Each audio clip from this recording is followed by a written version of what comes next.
fait, le chaudron fait 100 kg, mais le feu qui est en dessous fait 22 kW, ça correspond exactement à la même courbe que ce qu'on fait à la maison.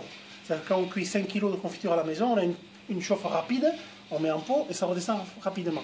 Nous, on a adapté ça pour 100 kg, mais on a la même courbe. Et pour faire beaucoup de volume, on a multiplié les cuissons. Au lieu de grossir la recette, de passer à 300, 500, 1000 kg par cuiseur, nous, on a multiplié. Donc, on a 10 chaudrons de 100 kg. Et on peut faire donc 1 tonne par jour. Au niveau capacité, c'est ça. La confiture, c'est du fruit, du sucre, de la pectine. La pectine, c'est du pépin de pomme broyé, qui sert de gélifiant, et de l'acide citrique, qui est amené par du jus de citron concentré. L'acide citrique, c'est un exhausteur de goût, c'est-à-dire c'est comme le sel pour la viande, le jus de citron va relever le goût des fruits, et c'est un organiseur de molécules, ce qui permet aux éléments de tenir. Nous, on a une confiture qui se tient dans le pot. On veut que ce soit... il faut gratter pour tartiner. C'est quelque chose qui se tient, c'est pas une confiture qui bouge dans le pot. L'idée, c'est ça. Donc, 4 choses pour faire la confiture. Les chaudrons, c'est tout bête, mais le cuivre, c'est le meilleur conducteur pour faire la cuisson. Et en plus, ça amène une brillance à la confiture que vous n'avez pas dans les autres produits, en fait. Quand on fait dans de l'inox ou de l'émail ou n'importe quoi, la confiture, elle ne brille pas sur la tartine, alors que le cuivre, quand le chaudron, on le vide, il est super brillant, il est super propre. Il y a quelque chose qui s'est passé entre le fruit et le cuivre, il y a une osmose qui s'est faite. Ensuite, particularité des chaudrons à confiture, ils sont inversés par rapport aux chaudrons à fromage ou par rapport à cochonaille. C'est des chaudrons qui sont bombés. En fait, pourquoi? Parce que la chauffe naturelle va faire un mouvement rotatif qui va permettre de faire... surtout que les fruits ne tombent pas, chose que l'on cherche pour le fromage et pour la cochonaille. Il faut que ça aille au fond de façon à pouvoir rassembler le fromage. Donc nous, c'est des chaudrons qui sont bombés. Et autre chose, remuage à la cuillère en bois. Alors là, ce n'est pas le matériau qui est important, c'est juste que c'est un remuage manuel. Donc ça permet, si vous voulez, de donner un coup de remuage de temps en temps, mais de ne pas trop casser les fruits. Sur des pots de 250 grammes, il faut qu'il y ait des cerises entières dedans. L'idée, ce n'est pas de la charpie. Quand vous avez un cuiseur à 1 tonne, il y a un bras qui tourne pendant 8 heures de cuisson. Non, mais c'est ça, ça fait de la charpie petit à petit. Là, on a ce concept-là. Ensuite, quand la confiture elle est faite, elle est mise au point, elle est réglée au réfractomètre, c'est-à-dire qu'on met pas, on n'a pas d'opération après cuisson, c'est-à-dire qu'il n'y a pas de pasteurisation, c'est interdit d'ailleurs en confiture. Donc la confiture c'est un produit stable, il faut qu'elle soit à 60% de sucre minimum. Et là, ça se conserve. 60% de sucre, ça veut dire 40% de matière sèche. Donc il n'y a pas suffisamment d'eau pour que les bactéries se diffusent et fassent quelque chose. Bon. Et donc en fait, quand on a fait la confiture, on a mis en place une ligne automatique d'embouteillage qui nous permet de passer des volumes. Là, elles vont faire 4000 pots à peu près.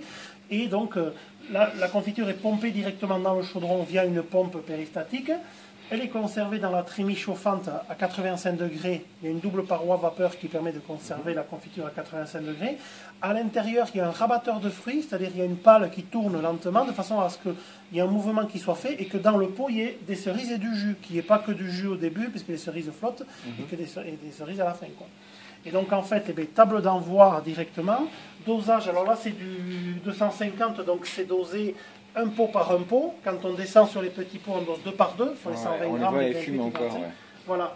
Et en fait, les pots vont être fermés sur la machine du fond. Alors ça fume parce qu'on injecte de la vapeur d'eau quand on ferme.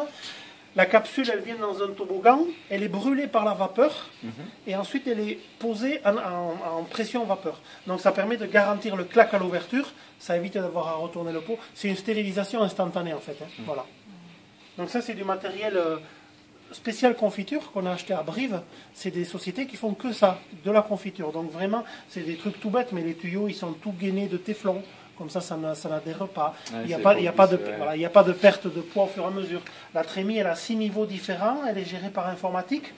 Et au fur et à mesure, c'est un dosage gravitaire. Donc au fur et à mesure que le poids de la trémie descend, la machine compense. Et hop, elle remonte automatiquement la dose, de façon à ce qu'il y ait toujours la dose dans le pot.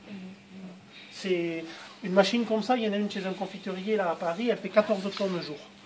Nous, la nôtre, elle fait 1 tonne, donc elle est en vacances ici.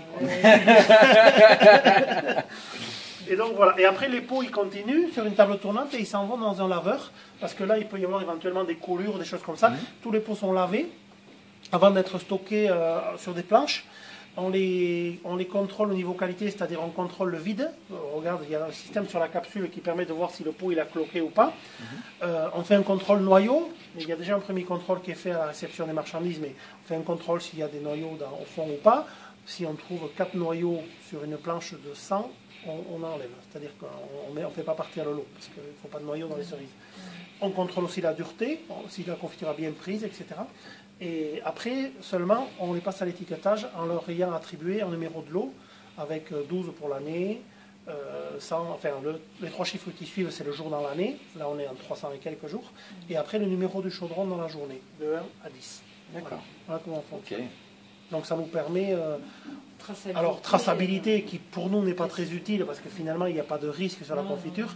Et même, de la façon dont on travaille, on ne peut pas avoir de problème sur la confiture. On peut avoir des problèmes sur certains pots, dus à une porosité de la capsule, à un pet sur la capsule qui va faire que ça s'ouvre, etc. Mais le produit lui-même ne sera pas altéré. Il n'y a pas de... Puis après, ce n'est pas un produit dangereux, c'est du végétal. Il y a une barrière naturelle. Si un pot, il y a de l'air qui rentre, il y a du moisi qui va se générer. Donc il y a une barrière visuelle qui dit « Oh là, celui-là, je ne le mange pas ». Et même si on le mange, à la limite, une bonne diarrhée, mais ça ne va pas plus loin. Non, mais ça ne va pas plus loin. Donc c'est vrai qu'on a quand même la traçabilité, etc. Mais honnêtement, ce n'est pas très utile dans notre métier. Ce n'est pas quelque chose de... Voilà, la dame, elle a pris un appareil blanc, là, elle vérifie quoi, le taux de sucre? Ça, c'est les réfractomètres. Donc, il en existe, alors, on en a un à lunettes, c'est-à-dire que vous mettez une goutte dessus, vous regardez sur un néon, ça vous donne le taux de sucre. Ça existe pour le vin aussi, pour les raisins, etc. Et après, on en a un électronique, comme ça. Parce que le problème de la lunette, la personne, elle voit un trait gradué, puis elle voilà, 60, 61, 62, là, il n'y a pas photo, c'est écrit, donc on sait exactement le chiffre à la virgule près. Il n'y a pas d'appréciation de l'opérateur. Voilà, ça évite les soucis, et comme ça, elle marque systématiquement à quel degré de sucre elle empote, comme ça, il n'y a pas de... Et alors, les cerises, la confiture de cerises est cuite en 2 fois. C'est-à-dire, nous, on a cuit ça hier, avec Sophie, on l'a préparé, on a fait une pré-cuisson, parce qu'en fait, la cuisson, c'est une agression. Donc, la cerise, le fait de la chauffer, elle se rétracte. Et pendant la nuit, elle se relâche. Donc hier, on était à 58 de sucre. Ce matin, on était à 55, 56. Pendant la nuit, la cerise, il y a eu l'opération de confisage, c'est-à-dire que la cerise a lâché son eau et le sucre est rentré dans la cerise. Si on ne le fait pas ça, on met en pot, c'est impeccable, et 3 jours après, qu'est-ce qui se passe? On dit que la confiture, elle a pissé, la cerise a lâché son eau, et voilà. Et donc la confiture, elle moisit, et tout ce que vous voulez. Donc il y a cette opération. La confiture, c'est quelque chose de chimiquement naturel. Si vous comprenez le processus, le concept, vous ne pouvez pas la rater. Et après, c'est une question aussi de temps. Il ne faut pas presser. Il faut un minimum de temps de cuisson, un temps de repos, un temps de... Voilà. Il faut parer à ces choses-là. C'est comme un steak, et vous le cuisez, vous le mangez, il est dur. Vous le cuisez, vous le laissez 5 minutes dans l'assiette, et après vous le mangez, les fibres se sont lâchées, etc. C'est exactement le même principe, quoi. De même que tous les fruits qu'on utilise arrivent congelés ou passent systématiquement au congélateur. Quand on reçoit des fruits frais, de la fraise, de la figue direct là, du coin. Pourquoi? C'est pour casser les fibres? Parce qu'en fait, le fait de congeler, l'eau contenue dans les fibres va gonfler et va faire éclater les fibres. Et du coup, quand on va sucrer, le sucre va pénétrer le fruit au lieu de l'enrober. Donc une confiture avec des fruits congelés ou macérés sera plus parfumée qu'une confiture avec des fruits frais. Il y a une meilleure diffusion des arômes.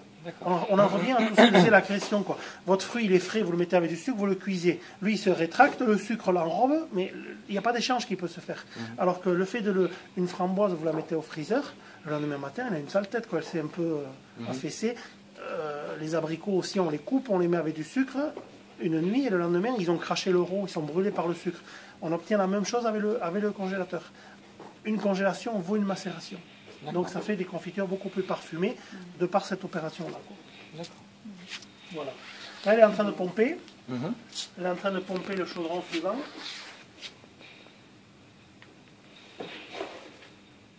De façon à pouvoir continuer l'embouteillage.